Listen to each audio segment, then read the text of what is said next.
di daerah saya masih ada tradisi tahlilan sampai 7 hari setelah meninggal 40 hari dan 100 hari menyediakan kue makanan buat yang mengaji dan saudara-saudara yang membawakan kue amplop. Lalu membayar orang yang mengaji di rumah yang bayarannya sampai 10 juta selama 1 minggu untuk satu kelompok terdiri dari beberapa orang karena tidak putus selama 24 jam mengaji bergantian.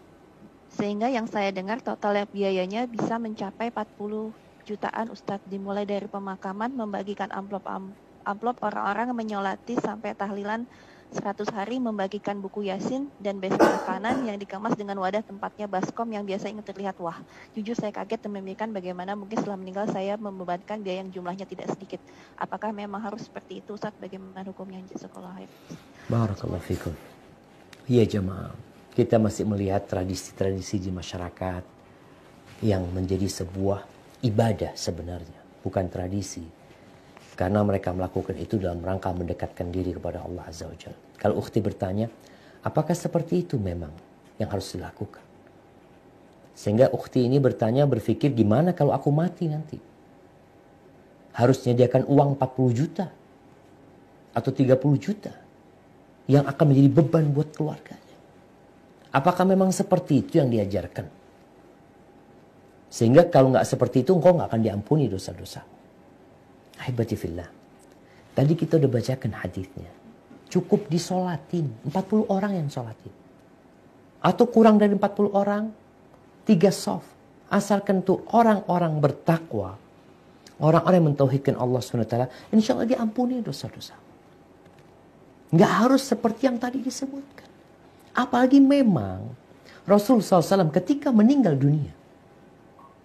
Beliau itu hidup ditinggal mati oleh semua anak laki-laki beliau. Ditinggal mati oleh 3 putri beliau. Ruqayyah meninggal dunia. Ummu Kalthum meninggal dunia. Zainab meninggal dunia. Nabi tidak pernah mengadakan acara itu. Tidak pernah mengumpulkan para sahabat. Lalu membaca doa bersama-sama. Berzikir bersama-sama. Lalu makan. Nggak ada. Ketika Nabi SAW meninggal dunia, apakah Abu Bakar melakukan itu? Tidak. Ketika Abu Bakar meninggal dunia, apakah Umar melakukan itu? Tidak. Ketika Umar meninggal dunia, apakah Utsman melakukan itu? Tidak. Ketika Utsman meninggal dunia, apakah Ali bin Abi Thalib melakukan itu? Tidak. Nggak ada. Terus gimana supaya diampuni? Betapa mudahnya sunnah Rasul SAW. Biaya yang perlu itu adalah biaya untuk pemakaman. Ya, kalau harus beli tanah, harus beli kafan, ya, itu biaya yang dikeluarkan. Adapun mensolatin tanpa biaya, kita bicara ikhlas lillahi ta'ala. Setelah pemakaman apa yang dilakukan? Selesai, nggak ada apa-apa. Kayak gitu, Ustaz. Ya seperti itu Nabi SAW.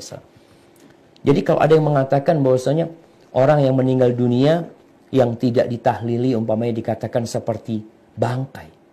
Apakah benar engkau mengatakan itu? Benar engkau mengatakan itu. Bagaimana Rasul SAW ketika meninggal dunia? Seperti bangkai. Bagaimana tatkala Umar meninggal dunia, Abu Bakar meninggal dunia? Tanpa acara itu semua dan kau tahu, nggak ada acara itu. Lalu dikatakan bangkai. Maka cobalah kita melihat Islam ini agama yang indah. Sunnah Nabi SAW itu ketika engkau meninggal dunia, engkau dimandikan, dikafani, disolati, dikuburkan, selesai. Terus Ustaz, masa nggak ada acara macam-macam? Ya terus berdoa keluarganya. Tetangganya berdoa. Tetangganya Ustaz, bikin makanan buat yang meninggal dunia. Iya, buat keluarga yang meninggal dunia. Kirim makanan buat mereka, ya. Kita takziah mendoakan mereka. Seperti itu. Ini afwan, ini yang anak ketahui. Bagaimana di masa Nabi SAW. Kalau mungkin ada yang mengetahui selain dari itu, mengatakan, oh enggak, Nabi juga ditahlili Ustaz. Oh ya, silahkan. Kita dikasih tahu kalau memang itu telah dilakukan gitu jamaah. Karena dalam beragama ini, ya kita ingin mengikuti yang paling benar gitu ya. Sebagaimana yang diajarkan oleh Nabi SAW.